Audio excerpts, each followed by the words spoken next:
Assalamualaikum sobat, kita healing yuk dari padatnya rutinitas dengan mengunjungi perkebunan buah yang ada di belakang saya ini. Karena melihat perkebunan yang sedang berbuah itu, ada ketenangan tersendiri. Jangan cuma si kancil saja yang sering ambil buahnya, kita pun bisa memanennya. Sudah tahu kan buah apa?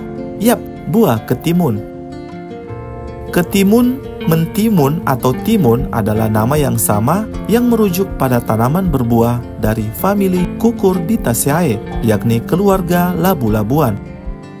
Di daerah saya, yakni di Sulawesi, spesifiknya di Makassar, menyebut ketimun dengan nama bonte.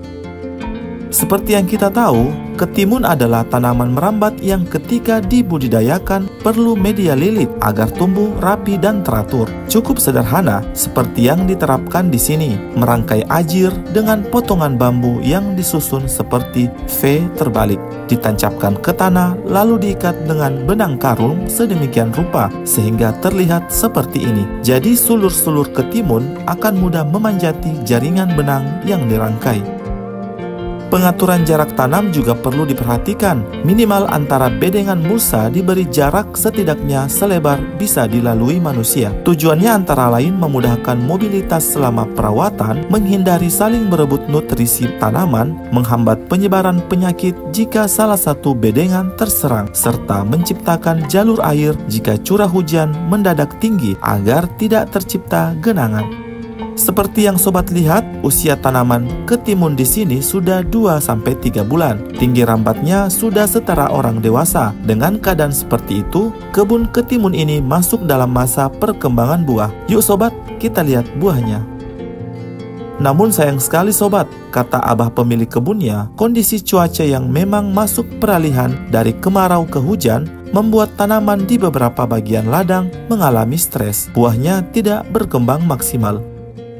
Tanda awal stres tanaman biasa dilihat dari daun yang menguning. Stres tanaman dipengaruhi dari kondisi seperti panas yang ekstrim tiba-tiba diguyur hujan yang mendadak datang. Faktor lainnya adalah kondisi tanah yang terlalu kering atau sebaliknya terlalu basah, yang mengakibatkan keadaan menjadi lembab dan memicu pertumbuhan jamur. Akhirnya seperti ini sobat, timunnya berkembang sebagian, kerdil, dan melengkung.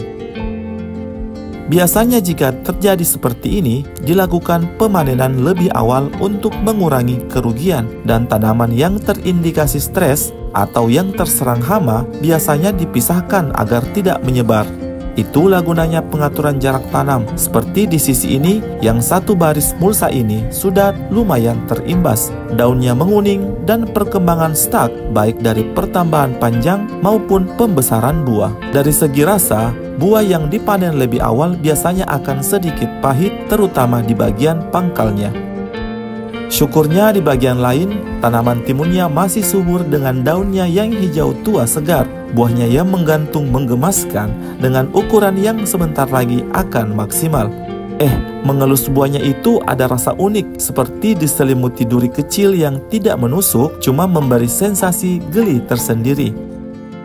Bunga-bunganya juga masih rutin terbentuk, cuma ini menguncup karena sore hari. Kemudian perhatikan sulur-sulurnya, masih sehat, masih siap memanjat untuk mencapai puncak sesuai ajir yang dipasang. Oh iya, sampai lupa jelasin jenis ketimunnya. Jadi nama varietasnya adalah Mawi, yakni jenis ketimun yang paling umum dikembangbiakan di Sulawesi Selatan karena sesuai dengan kondisi alamnya. Ketimun Mawi ditandai dengan warna putih kehijauan, buah gempal, daging lebih berair, dan biji lebih besar. Ketimun Mawi banyak dikonsumsi sebagai lalap di rumah makan. Dari harganya, jauh lebih murah dari ketimun hijau karena bukan dari kalah kualitas, namun karena jumlahnya yang melimpah. Seperti yang saya katakan di awal tadi, berjalan di perkebunan adalah salah satu bentuk healing. Melihat hijaunya yang segar, suara serangga pohon yang bersahutan dari balik kebun rambutan yang kebetulan ada di sebelah kebun ketimun ini. Lalu melihat buah-buahnya yang menggantung, ingin sekali memetiknya. Sayangnya buahnya masih mau lebih besar lagi. Biarkanlah berkembang, kita ambil saja buah ketimun dari yang terindikasi stres tadi. Daripada dibiarkan begitu saja, mending dikonsumsi. Lihat, lumayan untuk dibawa pulang. Jadi siapa di sini sobat yang merasakan hal yang sama, yakni merasa rileks berkunjung ke perkebunan, apalagi yang sementara berbuah? Atau mungkin sobat berniat menanam timun juga? Jika semuanya lancar, panen bisa dilakukan dalam 2 bulan. Artinya mempersiapkan sarana dan prasarana serta disiplin dalam mengontrol pertumbuhannya. Setelah ini jalan-jalan di kebun apa lagi ya? Tetap ikuti terus ya sobat agar tidak ketinggalan informasi dan hiburan menarik seputar dunia tanaman. Sampai jumpa di video selanjutnya. Dadah!